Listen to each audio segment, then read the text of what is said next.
ఓం గంగణపతే నమ. ఐం సరస్వత్యై నమ. శ్రీమాత్రే నమో నమ. యా దేవీ సర్వభూతేషు మాతృరూపేణ సంస్థిత నమస్తస్యై నమస్తస్యై నమస్తస్యై నమో నమ. ఓం నమ శివాయ. శివాయ గురవే నమ. క్లీం కృష్ణాయ గోవిందాయ గోపీజనవల్లభాయ శ్రీకృష్ణ పరబ్రహ్మణే పరంజ్యోతిషే నమ. క్రీం క్లీం మహాకాళికాయ నమ. ఓం నమో భగవతే కాళభైరవాయ నమో నమ. శ్రీరామ జయ రామ జయ జయ రామ రామాయ నమో. జయ గురు దత్తాత్రేయాయ నమ. గ్రామ దత్తాత్రేయాయ నమ. యూట్యూబ్ ప్రేక్షకులకు అందరికీ కూడా నమస్కారం అండి. నేను పాలపర్తి గురునాథ శర్మ, జ్యోతిష్యం వాస్తు సిద్ధాంతిని. మీకంతా కూడా గోచారరీత్యా గ్రహాల యొక్క స్థితిగతి కలీక వాటి ప్రభావం అంతా కూడా విశ్లేషణ చేయడం జరుగుతుంది. ప్రధానంగా చూసుకుంటే ఈరోజు చెప్పబోయే టాపిక్ ఏంటంటే ఈ యొక్క రాహుకేతు ప్రభావం వల్ల జాతకరీత్యా జన్మజాతక వశాత్తు కొంతమందికి అంతా కూడా రాహుకేతులు ఈ స్థానంలో ఉంటే కనుక దోషకారిగా ఉంటారు. ఏ స్థానాలు అని చెప్పేసి అంటే ప్రధానంగా చతుర్థ స్థానము, అష్టమ స్థానం అని చెప్పేసి అంటారు. జాతకరీత్యా ఎవరికైతే కనుక ఈ స్థానంలో రాహువు కానీ కేతు కానీ సంచారం చేస్తుంటాయి లగ్నవశాత్తు, దాన్నంతా కూడా చతుర్థ స్థానంలో రాహు కానీ కేతు కానీ సంచారం చేస్తే ఏ లగ్నమైనా ఉండొచ్చు, ఏ రాశి అయినా కావచ్చు, ఎవరైనా కానీ దీనికి ఆ దోష ప్రామాణికం అనేది చెప్పడం జరుగుతుంది. ఏంటిదంటే దానికి చతుర్థ స్థానంలో అయితే కనుక మాతృమూలకమైన పితృశాపం, మాతృమూలకమైన పితృదోషం అని చెప్పేసి, మరి అష్టమ స్థానంలో రాహు కానీ కేతువు కానీ సంచారం చేసి ఉంటే దాన్ని స్త్రీ శాపం అని చెప్పేసి దాన్నంతా కూడా ప్రామాణికంగా చెప్పడం జరుగుతుంది. ప్రధానంగా చూసుకుంటే ఈ యొక్క అష్టమ స్థానంలో కేతు సంచారం చేసిన, ఈ యొక్క చతుర్థ స్థానంలో రాహు సంచారం చేసిన దాన్ని పితృదోషం కింద అంటారు. మరియు చతుర్థ స్థానం అంతా కూడా మాతృమూలకమైన స్థానం అని చెప్పడం జరుగుతుంది. అష్టమ స్థానం అంతా కూడా దీర్ఘ సుమంగళ యోగము, సౌభాగ్య స్థానము, అష్టమ స్థానం అనేది ఆయుస్థానం అని చెప్పేసి చెప్పడం జరుగుతుంది. ఆకస్మిక ధనలాభాన్ని ఇచ్చే స్థానంగా చెప్తుంది, మరియు ఆకస్మిక ధన వ్యయాన్ని ఇచ్చే స్థానంగా చెప్పడం జరుగుతుంది. కర్మ ఫలితాన్ని అనుభవించే విధంగా చేసే స్థానంగా చెప్తుంది. ఈ యొక్క స్థానాలను బట్టి ఫలితాలు అనేది మారుతూ ఉంటాయి అన్నమాట. ఈ యొక్క లగ్నవశాత్తు మీరు చూసుకోవాల్సి ఉంటుంది. మేషాది ద్వాదశ రాశుల వాళ్ళకి ఇప్పుడు చెప్పబోయే టాపిక్ ఏంటంటే స్త్రీ శాపం కానీ మాతృమూలకమైన పితృదోషం కానీ ఉంటే కనుక, మాతృమూలకమైన పితృదోషం కానీ మాతృమూలకమైన మాతృశాపం కానీ ఉంటే కనుక ఈ యొక్క జన్మజాతకంలో మీకు అంతా కూడా ఆలస్య వివాహం అవడం కానీ, లేకపోతే ఆలస్య సంతానం అవుతుండడం కానీ, ఈ యొక్క ఎదుగుదల లేకపోవడం కానీ, వృత్తిలో కానీ ఉద్యోగంలో కానీ ఎంత ప్రయత్నం చేసినా అనుకున్న స్థాయిలో ఎదుగుదల లేకపోవడం, ఆర్థికంగా కుంగిపోవడం, ఆర్థికంగా నష్టపోవడం కానీ జరుగుతూ ఉండడం, ప్రధానంగా ఆస్తి నష్టం పోవడం మీకంతా కూడా జరుగుతూ ఉంటుంది. ప్రధానంగా స్థిరాస్తి అంతా కూడా ఎంత ప్రయత్నం చేసినా కొనుక్కోలేకపోవడం, గృహయోగం అంతా కూడా ఎంత ప్రయత్నం చేసినా కొనుక్కోలేకపోవడం, భూ సంపద అంతా కూడా ఎవరి చేతిలో మీరంతా కూడా నష్టపోవడం అనేది జరుగుతూ ఉంటుంది అన్నమాట. ఎవరి వల్ల అయినా కానీ స్త్రీ శాపం కానీ ఇవన్నీ ఉంటాయి కనుక దీన్ని ప్రామాణికంగా అంతా కూడా జాతకరీత్యా ఉండే దోషాలకంతా కూడా జ్యోతిష సిద్ధాంతాలతో మీ జాతకాన్ని అంతా కూడా జన్మ జాతకాన్ని విశ్లేషణ చేయించుకోవాలి.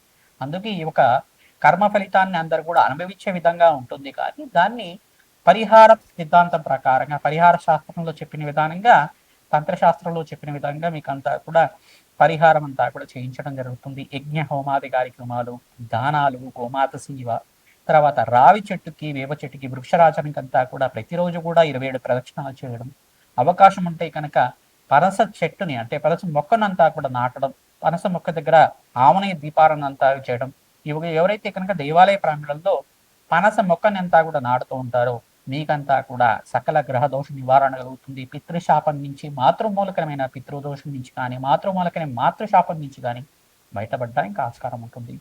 సర్పదోషము, సర్పశాపం అంతా కూడా కారణం రాహుకేతులు అవుతారు. ఈ యొక్క స్త్రీ శాపం కానీ, మాతృమూలకమైన పితృదోషం కానీ, మాతృశాపం నుంచి బయటపడడానికి కానీ ఎటువంటి పరిహారాలు ఆచరించాలి, ఎటువంటి దోషాలంతా కూడా జన్మజాతకం వశాత్తు, లగ్న చక్ర వశాత్తు మేషాది ద్వాదశ రాశుల వాళ్ళకంతా కూడా వర్తిస్తాయి. రాహుకేతు ప్రభావం వల్ల ఎటువంటి పరిహారం అంతా కూడా చేసుకుంటే అఖండమైన ఐశ్వర్య ప్రాప్తి కలుగుతుంది, వంశాభివృద్ధి కలుగుతుంది అంతా కూడా తెలుసుకోవడం జరుగుతుంది. మకర రాశి జాతకులకి లగ్న చక్ర వశాత్తు మీరంతా కూడా పరిష్కారం చేసుకోవాల్సి ఉంటుంది. మీ జన్మ జాతకంలో ఈ దోషాలు ఉంటే కనుక పరిష్కారం ఖచ్చితంగా చేసుకోవాలి. లగ్న చక్ర వశాత్తు మీకు చతుర్థ స్థానంలో కేతు ఉంటే దాన్ని మాతృమూలకమైన పితృశాపం, మాతృదోషం అని చెప్పేసి అంటారు.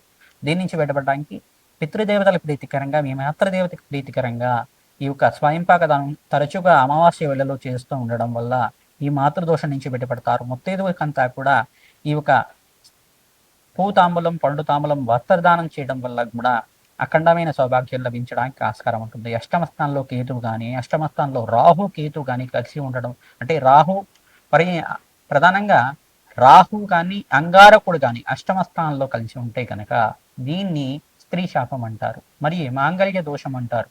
దీని నుంచి బయటపడడానికి ప్రతినిత్యం కూడా మీరు సువాసిని యాచన విధానం చేసుకోవడం, మంగళగౌరి దేవి ఆరాధన, కాత్యాయని నోములు కానీ తరచుగా ముత్తేజులంతా కూడా చేసుకోవడం వల్ల సకల సౌభాగ్యాలు లభించడానికి ఆస్కారం ఉంటుంది. ప్రతిరోజు కూడా మీరు మంగళగౌరి దేవి ఆరాధన పసుపు రంగు పూలతో ఉదయం పూట, రాత్రి వేళల్లో ఎరుపు రంగు పూలతో చేసుకొని ప్రతినిత్యం కూడా మధ్యాహ్నం వేళల్లో అంటే సూర్యోదయం ఉన్నంత వరకు ఈ ముత్తైదువులకంతా కూడా తాంబూలం ఇవ్వచ్చు అన్నమాట.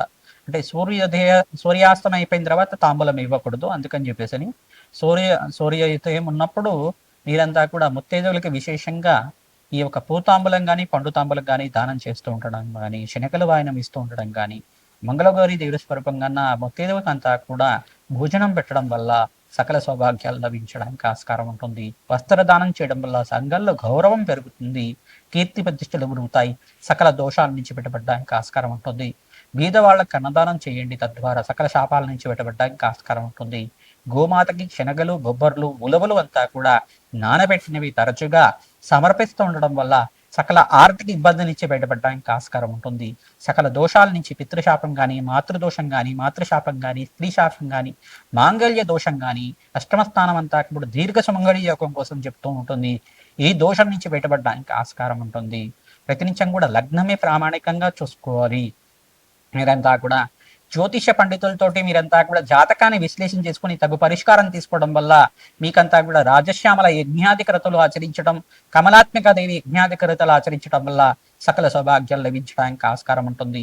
కూష్మాండ దానం చేయాలి, గోమాతాన్ని అంతా కూడా దానం చేయాలి. ప్రధానంగా ఆవు దూడని దానం చేసుకోవడం వల్ల గోమాత దానం అంటారు. దీన్నంతా కూడా దక్షిణ సహితంగా గ్రాసానికి ఎంతైతే అవసరం ఉంటుందో గ్రాసానికి సహితంగా దక్షిణ సహితంగా అంతా కూడా బ్రాహ్మణోత్మకంతా కూడా దానం చేయడం, తరచుగా గ్రాసానికి మీరు దానం చేస్తుండడం వల్ల మీకు సకల సౌభాగ్యాలు, బ్రహ్మలోక ప్రాప్తి కలుగుతుందట.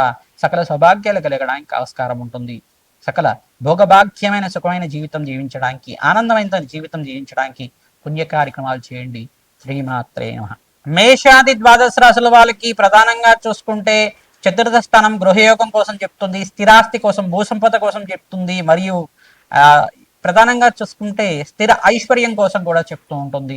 అంటే పితృదేవతలకు ప్రీతికరంగా పితృ ఆర్జితం అంతా కూడా పూర్వీకులు ఆర్జించిన ఈ యొక్క ఆస్తి స్థిరాస్తి లభించాలన్నా చతుర్థ స్థానము, అష్టమ స్థానం చాలా బాగుండాలన్నమాట. ఈ స్థానాలు కనుక రాహు గాని కేతు గాని క్రీతికృతమై లగ్నవశాతం ఉంటే గనక దానికి మాతృమూలకమైన పితృదోషం కానీ, మాతృమూలకమైన మాతృశాపం కానీ లభించడానికి ఆస్కారం ఉంటుంది.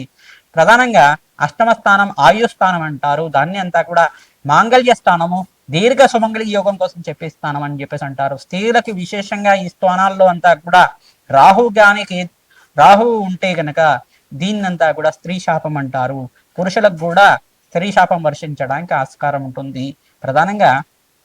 ప్రధానంగా ఈ యొక్క అష్టమ స్థానంలో అంగారకుడు రాహు కలిసి ఉంటే కనుక దాని మాంగళ్య దోషం అంటారు. అంగారకుడు కేతు కలిసి ఉంటే కనుక స్త్రీ శాపము, మాంగళ్య దోషం అంటారు.